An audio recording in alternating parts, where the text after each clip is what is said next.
Bien, alors je rappelle que jusqu'à présent, nous avons en fait travaillé sur trois parties fondamentales. La première partie, ça concerne le principe de l'inversion de contrôle et de l'injection des dépendances. La deuxième partie, ça concerne la partie accès aux données, notamment avec Spring Data GPA.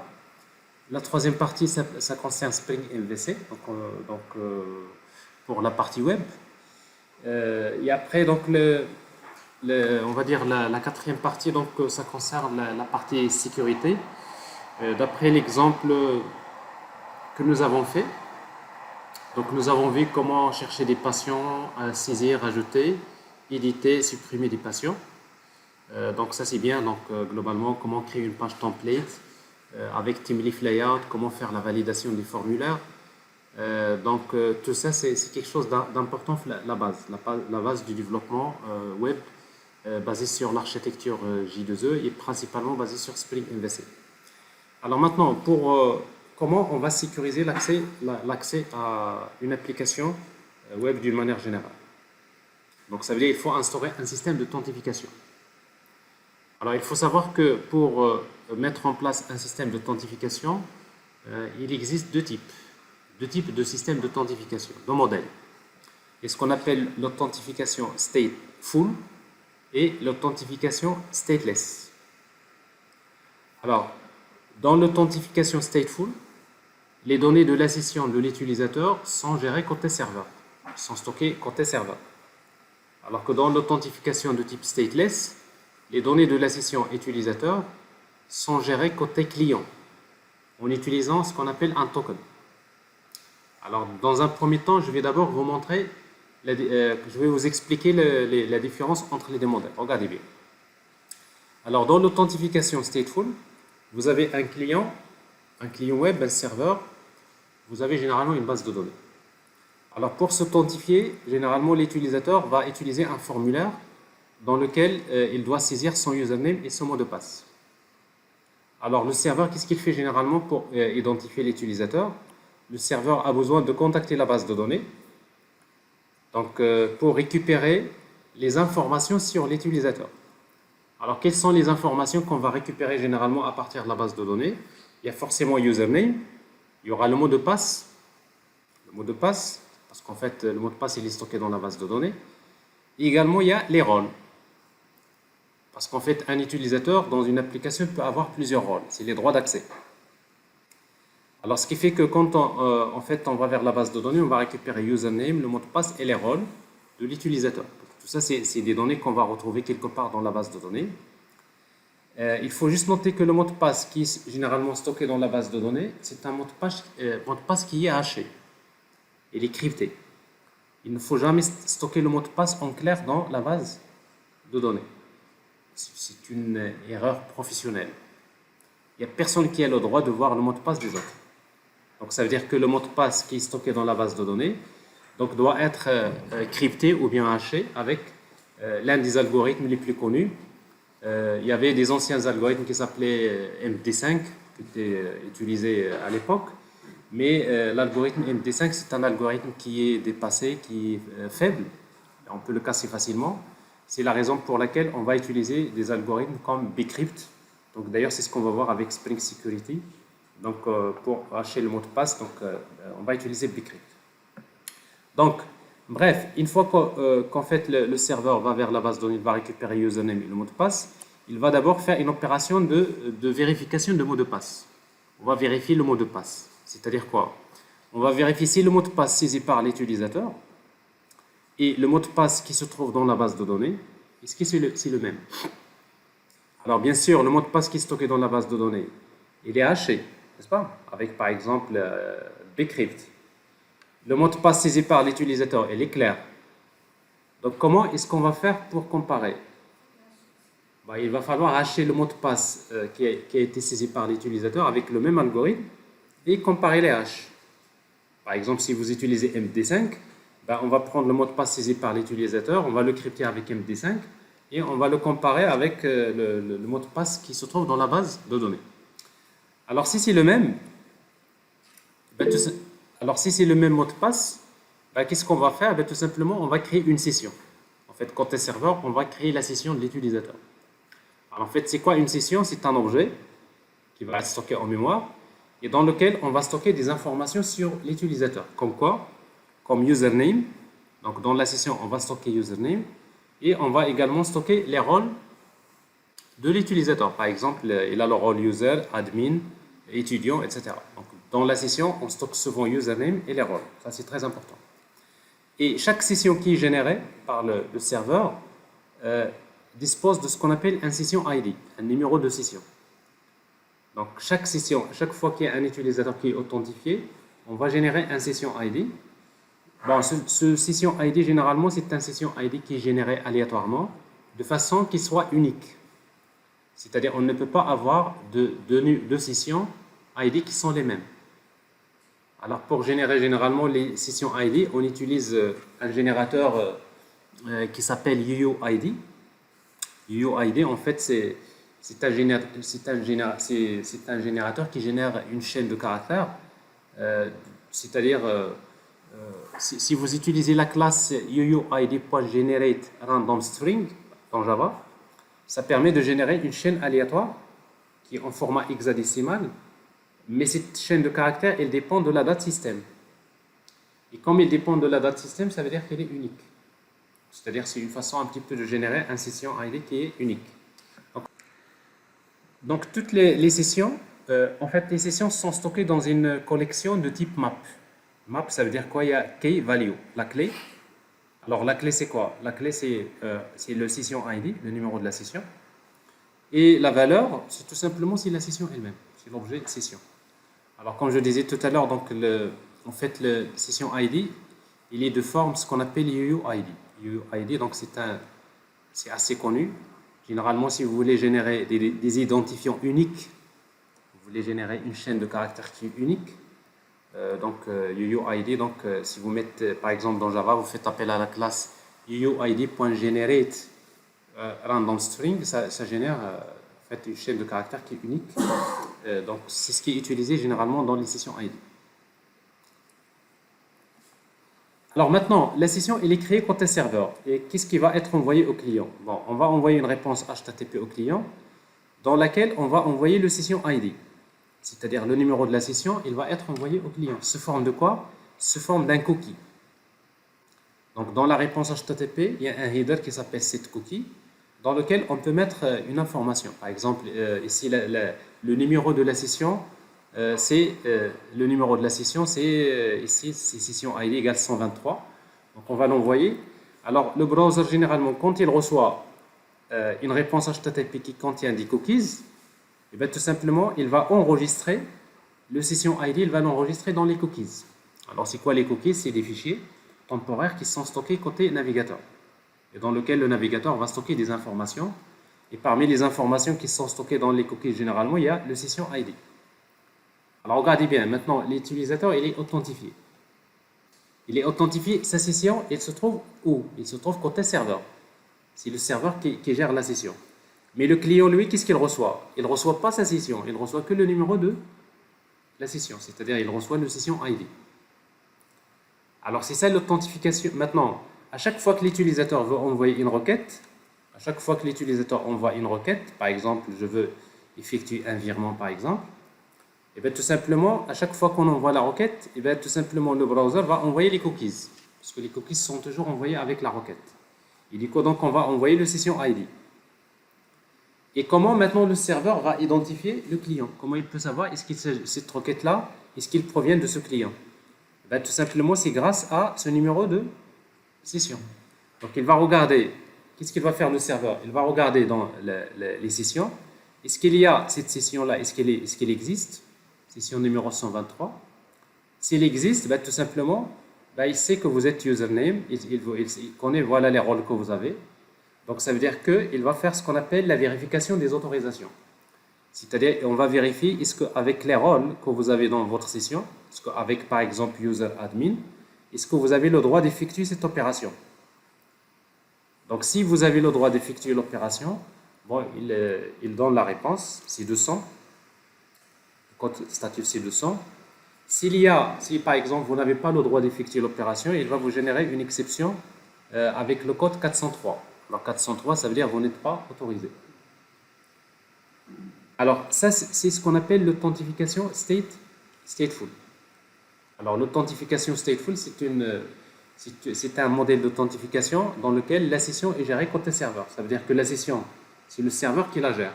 C'est le serveur qui stocke les sessions des utilisateurs qui sont authentifiés. Mais par contre, le client, qu'est-ce qu'il reçoit? Il ne reçoit que le numéro de la session. C'est clair? Alors, il faut noter également qu'une session, il a un timeout. Timeout, ça veut dire, par exemple, par défaut, ça peut être 20 minutes. Si par exemple, le timeout de la session égale 20 minutes, ça veut dire quoi? Ça veut dire que si au bout de 20 minutes, l'utilisateur n'a pas envoyé aucune requête, n'a pas réagi, alors qu'est-ce qu'il fait le serveur? Il va détruire la session. Parce qu'en fait, la session, c'est un objet dans la RAM. Il y a un timeout. Si par exemple, l'utilisateur de cette session n'a pas envoyé les requêtes, la session, elle est fermée. Alors maintenant, l'authentification de type stateful, elle est pratique quand on crée des applications rendues côté serveur. C'est-à-dire, si vous créez une application dont le code HTML est généré côté serveur, comme ce qu'on est en train de faire avec TeamLeaf, bon, ça c'est pratique. Donc on utilise généralement l'authentification de type stateful. Mais par contre, quand vous êtes dans des applications où vous utilisez une application dans laquelle le serveur génère que des données de JSON, c'est-à-dire que le code HTML il est généré côté client avec des frameworks comme Angular ou bien React, ou bien si vous travaillez une application mobile, alors dans ce cas-là, généralement, ce qu'on utilise, c'est l'authentification stateless. Alors maintenant, on va voir c'est quoi la différence entre stateful et stateless. Alors, oui? Comment?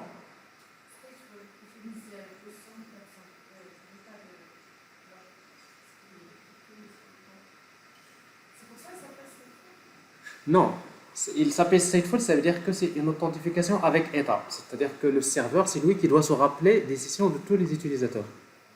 C'est-à-dire c'est authentification avec état.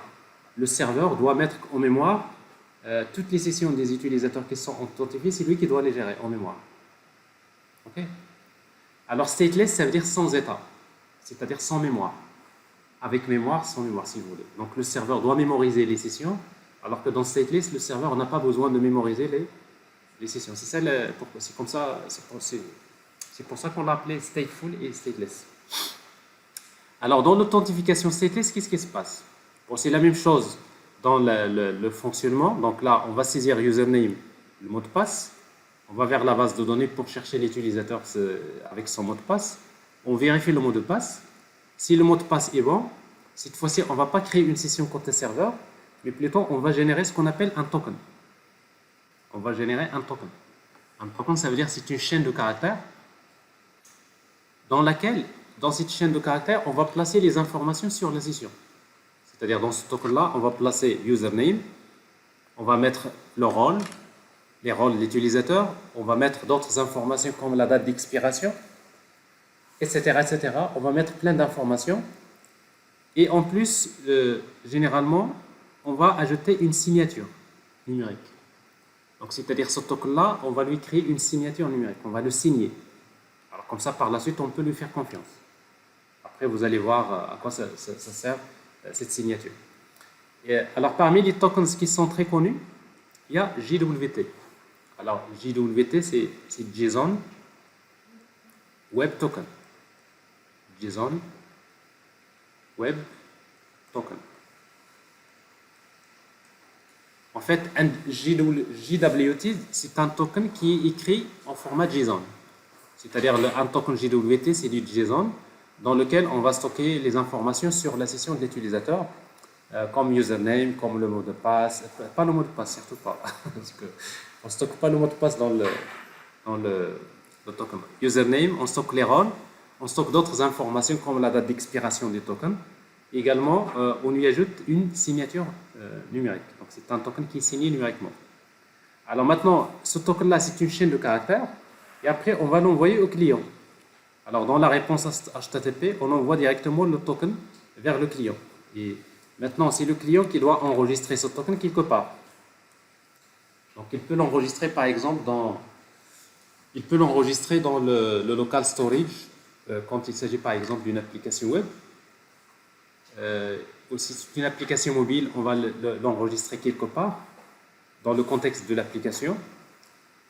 Et il dit quoi donc, vous voyez donc le JWT, cette fois-ci, qu'est-ce qu'il contient? C'est la session, en fait. Parce que le JWT ou bien le token, qu'est-ce qu'il contient? Il contient username, il contient les rôles, la date d'expiration, il contient toute la session, il est dans le token. Alors ce qu'il fait cette fois-ci, donc c'est le client qui gère ce token. C'est à lui de le stocker quelque part. Alors, donc, à chaque fois que le client veut envoyer une requête vers le serveur, il doit toujours envoyer avec la requête ce token, avec le JWT. Et le serveur, qu'est-ce qu'il fait? À chaque fois qu'il reçoit la requête, il vérifie d'abord, il va récupérer le token, il va vérifier la signature, il va prendre ce token-là parce qu'il faut lui faire confiance. Il faut vérifier est-ce qu'il n'est pas falsifié. Parce que je peux bien vous donner un token, un JWT, je peux vous donner un token dans lequel je mets le rôle, vous êtes étudiant, n'est-ce pas? Et vous pouvez aller vers le token et vous changez au lieu de rôle étudiant, vous mettez rôle admin. Et la prochaine fois, vous m'envoyez votre token avec, comme quoi vous êtes identifié avec le rôle admin. Donc normalement, je ne dois pas l'accepter. Alors comment je peux rejeter le token? C'est grâce tout simplement à cette signature. Alors la signature, elle garantit que si ce token-là est modifié quelque part, on peut le savoir. Donc quand il y a quelque chose qui change dans le token, le JWT, la signature change. Donc c'est-à-dire que ce n'est plus la même signature qui a été générée au moment de l'authentification. Et du coup, donc, on peut le rejeter facilement. Donc si la signature est bonne, on peut, à partir du JWT, on va récupérer les informations, la session de l'utilisateur, ça veut dire username, les rôles et tout ça. Donc ça veut dire, on peut savoir qui tu es, qui vous êtes, on peut savoir quels sont vos rôles, et on peut savoir est-ce que vous avez le droit d'effectuer cette opération ou pas. Et si vous avez le droit d'effectuer l'opération, on va l'exécuter, et on va rendre le code de 100. Sinon, on va répondre avec un message d'erreur 403, c'est-à-dire vous n'êtes pas autorisé de faire l'opération. Alors, comme vous voyez ici, donc regardez les deux. Quelle est la différence? La différence, c'est que l'authentification stateful, c'est que la session elle est gérée côté serveur. Et que le client, qu'est-ce qu'il reçoit? Il ne reçoit que le numéro de sa session. Et à chaque fois que le client envoie la requête, il doit envoyer le numéro de la session, et comme ça, le serveur peut l'identifier. Alors que dans le deuxième cas, l'authentification stateless, la session, elle est gérée, pas côté serveur, mais elle est gérée côté client, à travers un token. Et ce token-là contient la session de l'utilisateur. Et à chaque fois que l'utilisateur veut accéder à l'application, il doit présenter son token. L'histoire des tokens, c'est comme si par exemple, vous voulez accéder par exemple à un bâtiment, n'est-ce pas? Et après, moi, je suis la personne qui va s'occuper de la sécurité. Quand vous allez accéder au bâtiment, il faut s'authentifier. Et pour s'authentifier, vous allez me donner votre nom, etc. Je vais regarder est-ce que vous êtes enregistré dans le... N'est-ce pas? Je vais regarder si vous êtes dans le registre des employés qui ont, par exemple, le droit d'accéder à... Ici. Je vais regarder si vous avez le droit d'accéder. Et après, si vous êtes authentifié, je vous donne une carte d'accès. Mais dans cette carte d'accès, je vais mettre votre username, je vais mettre vos droits, votre département, etc. Je vais mettre toutes les informations qui vous concernent. Je vous donne cette carte d'accès. Donc ça, c'est le token. Et après, cette carte d'accès, c'est à vous de la gérer. C'est à vous de la stocker quelque part. Donc ce qui fait la prochaine fois, si vous voulez accéder à un service dans le bâtiment, il suffit de présenter votre carte d'accès. À partir de votre carte d'accès, on peut savoir qui vous êtes, est-ce que vous avez le droit d'accéder à, par exemple, à tel service ou pas. C'est la même chose, le JWT, si vous voulez, c'est un token qui permet de faire ce genre de choses. Voilà, alors maintenant, dans la pratique, donc en principe, vous aurez besoin de connaître les deux. Donc, dans un premier temps, nous allons voir comment on va mettre en place un système d'authentification basé sur les sessions. c'est-à-dire authentification stateful. Et après, on aura l'occasion également de voir le cas de l'authentification de type stateless. Mais avant ça, il faut juste savoir une chose.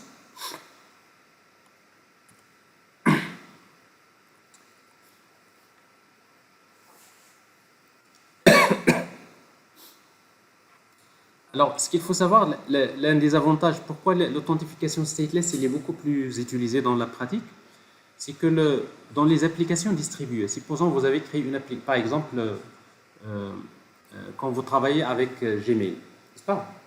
Une fois, pour accéder à Gmail, vous allez vous identifier, vous allez saisir votre username et votre mot de passe. Une fois que vous êtes identifié, ben, il vous donne un token, un JWT d'ailleurs qu'il utilise. Ici, JWT, il est stocké quelque part dans votre machine.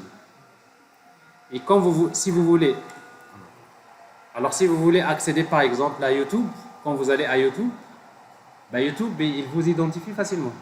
C'est-à-dire quand vous accédez à une autre application de Google, ben, vous envoyez votre token, à partir de votre token, il peut savoir qui vous êtes. Donc rapidement, on vous identifie. Si vous allez vers une autre application, par exemple Google Drive ou Google Photos, je ne sais pas quoi, tout ça c'est des applications distribuées, n'est-ce pas? À chaque fois que vous accédez à une application, il ne va pas vous demander donnez-moi votre username et votre mot de passe, parce que vous êtes déjà identifié, parce que vous avez votre carte, vous avez votre token, n'est-ce pas? Donc c'est ce token-là qu'on va utiliser pour accéder aux différentes applications, aux différentes parties de l'application si vous voulez. Est-ce que c'est clair? Alors, quand je dis c'est clair, j'attends aussi les autres, parce que je ne les vois pas. Oui, c'est bon. Oui, monsieur, c'est clair. Ok. Alors maintenant, il faut savoir une chose, c'est que quand vous travaillez avec l'authentification stateful, vous utilisez les cookies. Et en utilisant les cookies, il y a une faille de sécurité qui est très importante qu'il faut connaître. Alors cette faille de sécurité s'appelle ça il faut le connaître absolument, ça s'appelle Cross-Site Request Forgery, CSRF. Alors, c'est quoi cette faille de sécurité? La faille de sécurité ou bien le type de vulnérabilité CSRF, c'est un type de vulnérabilité qui consiste à forcer un utilisateur qui est authentifié à effectuer une opération dans le site sans qu'il le sache. C'est un peu bizarre, n'est-ce pas? Ça veut dire quoi? Regardez, je vous explique. Regardez. Supposons, je prends par exemple, le prénom. Younes, pardon. Alors Younes, par exemple, c'est un client, il a un compte bancaire. Et il va utiliser son application pour accéder à sa banque, pour effectuer des opérations. Alors, bien sûr, il va d'abord commencer par s'identifier, n'est-ce pas? Alors Younes, il va s'identifier, il va saisir son username et son mot de passe. Alors l'application, il va vers la base de données pour vérifier d'abord, Younes, est-ce qu'il est là? S'il est là, donc on va chercher dans la base de données username, son mot de passe et ses rôles. Et après, on va vérifier le mot de passe. Si c'est bon, on va créer la session. Donc la session, elle est ouverte, elle est créée, il a un numéro de session, et ce numéro de session va être envoyé vers sa machine et va être stocké dans les cookies. Donc maintenant, Younes, il vient de s'authentifier à partir de sa machine vers son application bancaire. Sa session, elle est ouverte. D'accord? Elle est ouverte. Imaginez que maintenant, alors que Younes a authentifié que sa session n'est pas fermée, elle est toujours ouverte, regardez ce que je vais faire moi. Je vais lui envoyer un email. Pour lui demander de cliquer ici pour pour passer le reste de ta vie en vacances. Ou bien cliquer sur ce lien, pour découvrir, vous venez de gagner un million de dollars ou des trucs comme ça, n'est-ce pas? C'est-à-dire, je vous affiche un message, je veux juste que vous cliquez sur ce lien. Alors regardez bien, si vous cliquez sur ce lien, s'il clique sur ce lien, qu'est-ce qui va se passer? Quand il va cliquer sur ce lien, Alors en fait, ce lien-là, derrière ce lien, il y a, quand il va cliquer sur ce lien, je vais envoyer, je vais le forcer, je suis en train de le forcer, à envoyer une requête vers son serveur, vers le serveur de sa banque, pour demander d'effectuer un virement de son compte vers mon compte. Donc en cliquant sur le lien, il va demander à sa banque d'effectuer un virement d'un montant de son compte vers mon compte. Alors pourquoi? Parce qu'en fait, derrière ce lien, il y a un formulaire qui est caché. Qui est le formulaire dans lequel il y a le montant de l'opération, le numéro de compte, je vais mettre mon compte. Donc quand il clique sur ce lien, il envoie la requête vers ce serveur. Du moment que la requête va être envoyée vers le serveur, qu'est-ce qu'il fait le browser? Il envoie automatiquement les cookies. Parce qu'à chaque fois qu'on envoie une requête vers le serveur, vers un serveur avec un nom de domaine, le browser va envoyer automatiquement les cookies. Donc les cookies, ils sont toujours envoyés avec la requête vers un domaine quelconque. Donc le serveur, qu'est-ce qu'il va faire? Il va regarder la requête, ben, il va trouver, il y a deux sessions ID. Est-ce que la session elle est ouverte? Oui, elle n'est pas fermée. Est-ce que Younes a le droit d'effectuer avec le virement? Oui. Et bien qu'est-ce qui va se passer? En cliquant sur ce lien, il va effectuer un virement sans qu'il le sache. Alors, c'est quoi cette faille de sécurité? Cette faille de sécurité, ça s'appelle Cross-Site Request Forgery. C'est quoi la signification? C'est forcer. Je suis en train de forcer Younes à effectuer une opération dans son application sans qu'il le sache. Rien qu'en cliquant sur ce lien, il a déjà effectué un virement. Donc, je viens de lui voler de l'argent. C'est pas gentil. Est-ce que vous voyez le danger de cette faille de sécurité qui est liée aux cookies? Avec ça, si par exemple les applications n'ont pas prévu des solutions pour ça, c'est catastrophique. On peut facilement faire des choses dramatiques dans l'application sans que vous le sachiez. Alors c'est comme si par exemple vous avez un coffre-fort, okay? Vous avez un coffre-fort, vous allez prendre votre clé, vous allez vers le coffre-fort, vous allez l'ouvrir, vous prenez de l'argent, vous fermez le coffre-fort, il vous donnez de l'argent à quelqu'un, il vous revenez à votre place sans le savoir. Vous venez de faire quelque chose sans que vous le sachiez, n'est-ce pas? C'est ce qu'on appelle samawi. Ben c'est ça. CSRF, c'est samawi, c'est-à-dire quelqu'un hypnotiser quelqu'un. Voilà, quelqu'un qui va finalement, je le force à effectuer une opération. Lui, bon, vous savez, Younes, c'est lui qui vient d'effectuer cette opération de virement. Techniquement, c'est lui. C'est-à-dire, quand il va réclamer, on va lui dire non, la requête vient de ta machine, voilà la date, légalement, tu t'es authentifié, donc il n'y a pas de problème. Alors, donc ça, c'est une faille de sécurité qu'il faut connaître. Alors maintenant, c'est quoi la solution? Alors, la solution qui est généralement utilisée pour mettre une parade à ce genre de faille de sécurité. Double check. Alors, à part double check, mais on va d'abord utiliser ce qu'on appelle la solution en utilisant ce qu'on appelle un CSRF Synchronizer Token. On va utiliser un token de synchronisation. Comment? Je vous explique d'abord ça et après on va voir cette opération de double check ou bien double authentification. Alors comment ça se passe? Maintenant, on va imaginer que vous êtes authentifié et que votre session elle est ouverte. Chaque fois que vous demandez au serveur un formulaire, vous lui demandez une page, par exemple, vous lui demandez un formulaire de virement, ben, qu'est-ce qu'il fait le serveur?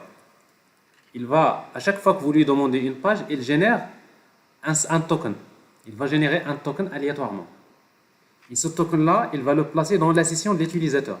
Par exemple, il va générer le token égal 987 et après, il va le stocker dans la session. Vous voyez donc, pour chaque requête, il génère un numéro, un token. Et après, quand il vous donne le formulaire, regardez, il vous envoie le formulaire, et dans le formulaire qu'il vous envoie, il va mettre les champs, par exemple le numéro de compte, le montant de l'opération, mais en même temps, il va ajouter un champ hidden, le champ caché dans le formulaire. Et ce champ qui est hidden, qu'est-ce qu'il contient? Il contient ce token, c'est-à-dire le token qui a été généré par le serveur, il va le glisser dans votre formulaire d'une manière cachée.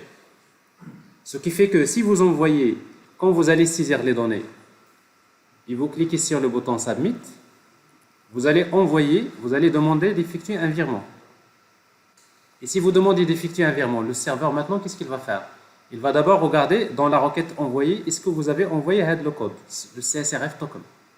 Si vous l'avez envoyé, il va prendre la valeur du token que vous avez envoyé dans ce champ caché, il va le comparer avec le token qui se trouve dans votre session. Si c'est le même, ça veut dire quoi? Ça veut dire que vous êtes sûr que la requête provient du formulaire qui a été fourni il y a quelques minutes. C'est-à-dire qu'il ne s'agit pas d'une attaque de type CSRF. Ça veut dire que maintenant, même si je lui envoie un lien, un mail, pour lui demander de cliquer, même s'il clique sur le lien, il va vers le serveur, mais dans le lien, on ne peut pas envoyer, donc il n'y a pas le token. Du moment que ce token-là n'y est pas, donc la requête va être rejetée. C'est clair? Donc ça, c'est ce qu'on appelle le CSRF, Synchronizer Token.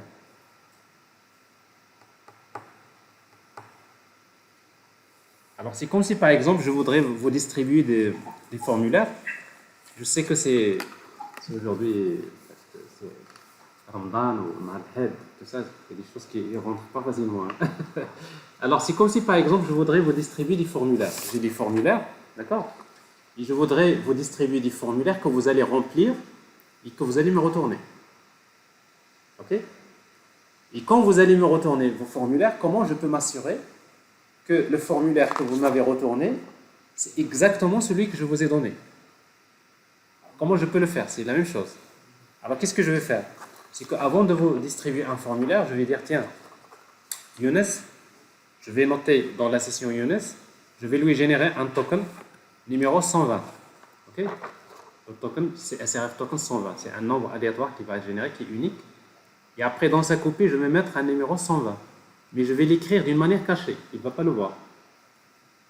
Soit sous forme d'un code AVAR, ou tout simplement, j'écris le blanc sur le blanc. Vous voyez, il ne va pas le voir. C'est-à-dire, c'est un champ hidden. Il est là.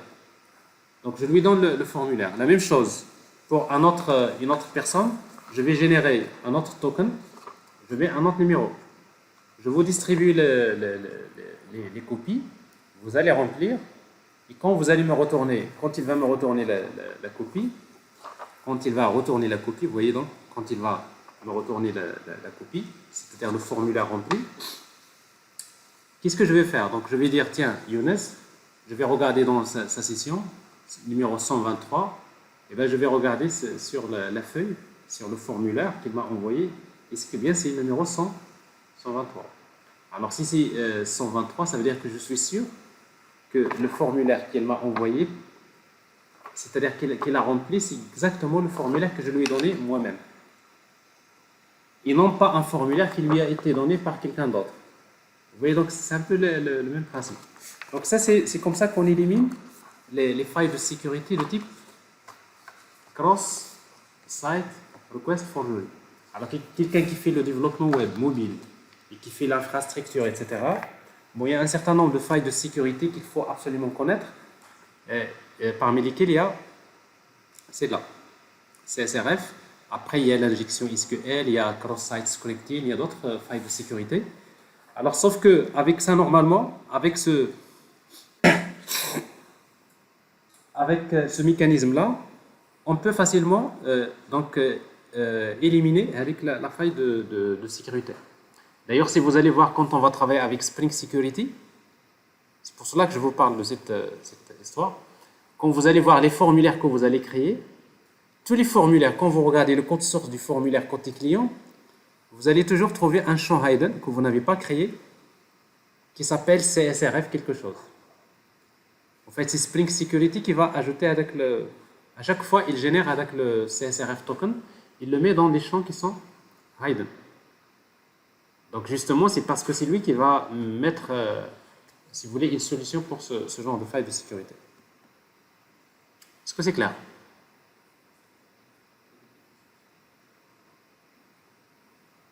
Vous battrez. Monsieur, Oui, vous battrez son faible.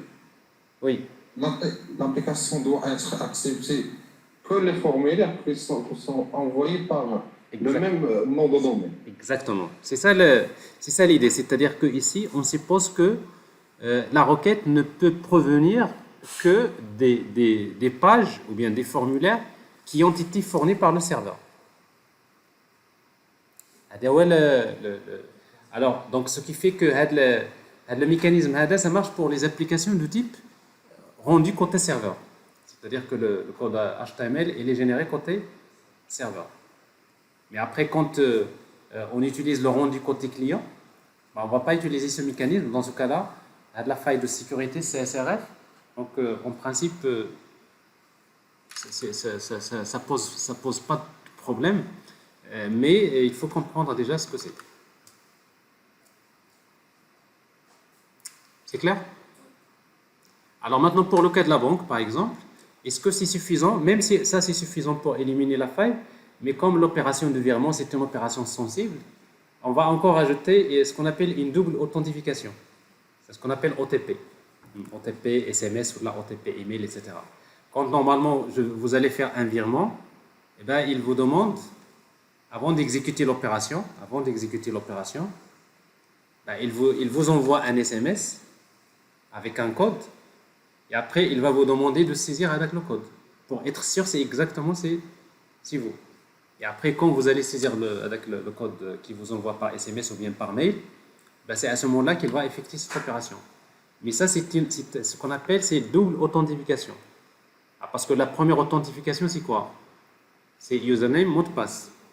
Et la deuxième authentification, c'est avec SMS, OTP SMS. Okay. Alors, il y en a des banques qui utilisent SMS, il y en a d'autres qui vont utiliser des empreintes digitales. On peut utiliser également le mot de passe, c'est-à-dire qu'il te demande encore de saisir le même mot de passe. Alors, c'est pas très, très solide. Voilà, par exemple, comme la Société Générale aussi. Oui. Alors aussi, dans la Société Générale, ils utilisent double authentification avec le mot de passe. Il faut saisir le même mot de passe. Alors que ça, c'est pas très fort. Hein. Parce que normalement, si vous voulez être très, très fort, quand vous faites double authentification, vous n'allez pas utiliser le même mot de passe. Parce que celui qui va avoir votre mot de passe... ok. Parce que même si on perd le mot de passe, si vous utilisez un OTP SMS, il n'y a pas de problème.